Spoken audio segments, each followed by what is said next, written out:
รับจ้างปลูกกล้วยในเขตพื้นที่ว่าง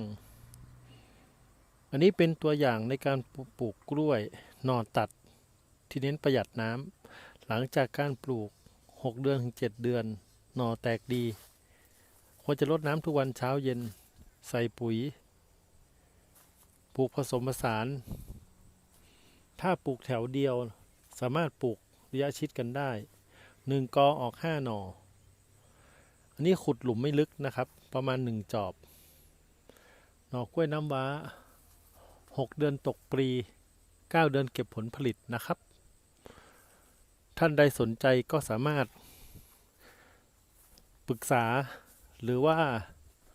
ให้ปลูกในพื้นที่กรุงเทพและปริมณฑลชลบุรี